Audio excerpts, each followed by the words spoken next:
আসসালামু আলাইকুম, hello everyone, welcome back to my channel. আজ আমি একটি নতুন রেসিপি ভিডিও নিয়ে চলে এসেছি। আলু পটলের নিরামিষ তরকারি, যেটা খুবই সাধারণ কিছু মশলা দিয়ে তৈরি। আমি আগে থেকেই আলু ও পটলগুলিকে কাট করে নিয়েছিলাম। তারপর আমি কড়াইয়ে একটু তেল নিয়ে নেব পরিমাণ মতো। আমি পটলগুলোকে পরিমাণ মতো লবণ এবং হলুদ দিয়ে ম্যারিনেট করে নিয়েছি। পটলগুলোকে তেলে দিয়ে দেবো এবং আস্তে আস্তে নাড়াচাড়া করে নিয়ে একটু লাল লাল হলে পটলগুলোকে আমি তুলে নেব এবং ওই তেলেই আলুটা ভেজে নেব।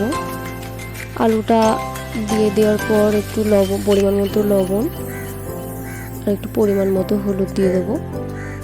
তারপর আস্তে আস্তে নাড়াচাড়া করে নেওয়ার পর একটু লাল লাল হলে আলুগুলোকে তুলে নেব। আমি আগে থেকেই একটা পেঁয়াজ কাট করে রেখেছিলাম, পেঁয়াজটা আমি তেলের মধ্যে দিয়ে দেবো। তারপর কিছুক্ষণ নাড়াচাড়া করে নেওয়ার পর একটু পরিমাণ মতো একটু লবণ দেব। তারপর কিছুক্ষণ একটু নাড়াচাড়া করে নেব। কিছুক্ষণ নাড়াচাড়া করার পর আমি গুঁড়ো লঙ্কা ও জিরে গুঁড়ো অ্যাড করে দেব। তারপর কিছুক্ষণ আবার নাড়াচাড়া করে নেব এবং আদা রসুন বাটা দিয়ে দেবো।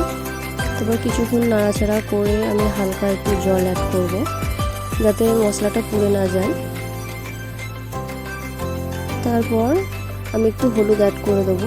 হলুদের পরিমাণটা আমি একটু কমই দেবো, কারণ আলু পটল ভাজার সময় হলুদ দেওয়া হয়েছিল। এরপর আমি আলুগুলিকে দিয়ে দেবো। আলুগুলিকে ভালোভাবে একটু কষে নেব। তারপর একটু হালকা জল অ্যাড করব।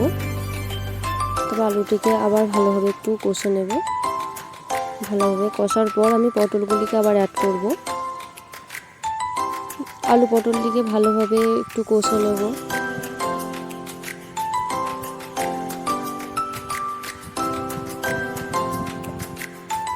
ভালোভাবে কষে নেওয়ার পর আমি আবারও একটু জল অ্যাড করব এবং ভালোভাবে একটু কষে নেব। আমি বেশি জল অ্যাড করব না, কারণ আমি তরকারিটা একটু মাখা মাখা করব। তো আমি কিছু আলু একটু ভেঙে নেব। তারপর স্বাদ মতো আমি একটু লবণ এবং একটু চিনি অ্যাড করে দেব। তারপর একটু নাড়াচাড়া করে নিয়ে কিছুক্ষণের জন্য আমি এটা একটু ঢাকা দিয়ে দেবো। খুবই সহজ পদ্ধতিতে আলু পটলের এই নিরামিষ তরকারি, চাইলে আপনারাও ট্রাই করতে পারেন।